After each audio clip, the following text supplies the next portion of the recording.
Welcome to the Talk Podcast with ideas strategist Linda Reed-Enever.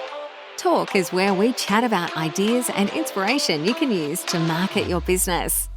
Get ready for practical tips you can implement today with your host, Linda Reed-Enever. Now, today's topic is about where marketing ideas, where options, where things that you maybe already have are hiding within your business. This is one of the favorite things that I love to work on when I'm working with my clients, with BBB members and with Marketing Circle members. So today we're going to explore different ways that you can find ideas, find content ideas, marketing ideas, how you can repurpose, and look at the things that you are already sharing and doing, or maybe even touching base with clients on a regular basis, and how you can pop that into the world of your marketing.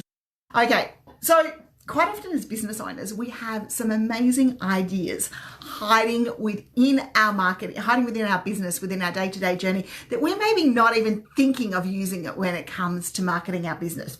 So I'm going to run you through a couple of little exercises, a couple of steps, and a couple of little ideas to help you repurpose, reshare, and find some ideas to help you market your business within the day-to-day running of your business. Now, one of my top tips when I talk to business owners about finding ways to market your business when you're running through the day-to-day is actually having pen and paper. If you run a physical location business, you've got a telephone, have a pen and paper down beside the telephone. And when your clients call up, or note them down in a notebook beside you, when your clients call up and they're speaking with you on a regular basis, you write down those frequently asked questions. If they asked you a really good question that you think multiple people are going to ask, then that question becomes either a blog post, a video, a social media post, a YouTube video tutorial on how to do something, and it goes into your marketing cycle. And when we talk about those questions that people are maybe going to ask and ask again, then they create really good evergreen content that comes through to your marketing as well. And that evergreen content means you can load it to a social programming tool and it can continually be shared. And if it's on YouTube,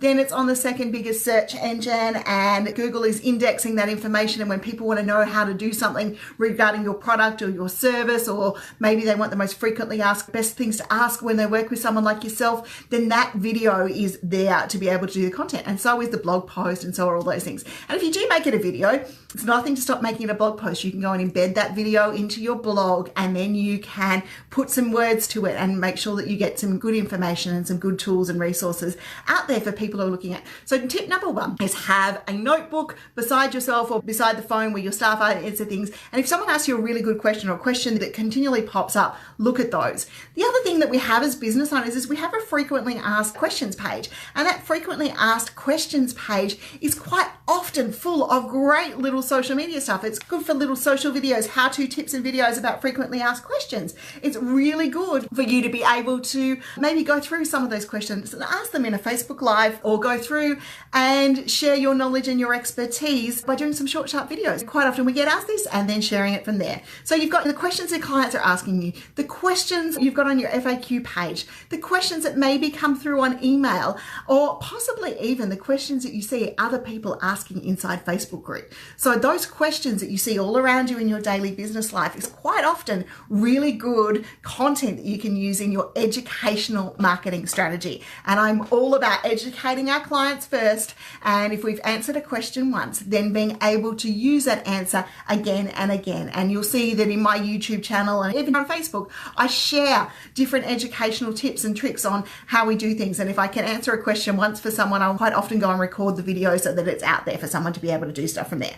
So your blog, inside your blog post, you have an amazing wealth of knowledge of content that you have written. And I use some of my past blog posts and revisit some of the tips and the information that I've shared. So have a look at your blog, and there's a couple of things you can do with your blog. You can obviously repurpose it, go live, do a video. You could redevelop a series of new blog posts that would go into that program, into the period, and link back to that previous blog post. So you might make it part of a series, especially if your Google Analytics or your insights are showing you that's a very popular post. I would definitely have a look at doing that one.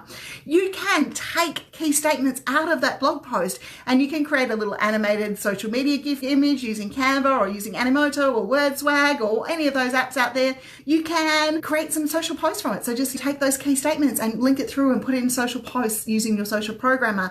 Now, if you're using tools like Meet-Egger or Missing Letter, they grab the RSS feed and they create some posts for you, which is really handy with all of those sorts of things. So you can do that. You can do social images. You can write a series from your blog. You could possibly even look at what's inside that blog to be a book. So is there some really good knowledge and information that you've been sharing now that you can maybe put together 7 or 8 of those blog posts and start to expand it either into a physical book or an ebook? It's up to you which one you would like to do, but it's a really good opportunity to maybe build your authority and expertise, especially if you're guest speaking and you want to have a product or service to help someone connect with you. Then that's a very good way of doing it, is by being able to put together a book. But you can put together an ebook, and I use a tool called Ingram Spark for publishing books, both physical books and ebooks. It's so easy to do, and it's print on demand, so there's not the massive cost of having print out there. And the other thing is tutorials on your service. Do you find that people, or maybe don't know how to do something, maybe don't know once they've got your product how to do things? So tutorials are very good things. So if you're showing people, especially in a physical location, if you're showing people how to use the product on a regular basis, then maybe have a look at putting together some tutorial videos that can go on your Facebook page, that can go on your YouTube channel, that not only help your customers use that product or service you sell, but help the people who might be looking to buy that product or service understand if it works for them. Okay, guys, that's today's tips. It was a couple of quick tips to help you find some marketing ideas within your business day and hopefully generate a few of them to help you. Thank you for listening to another episode of Talk with Linda Reed-Enever. Make sure you subscribe via your favourite podcast app so you don't miss the next great episode. You can find more ideas and inspiration at enevergroup.com.au.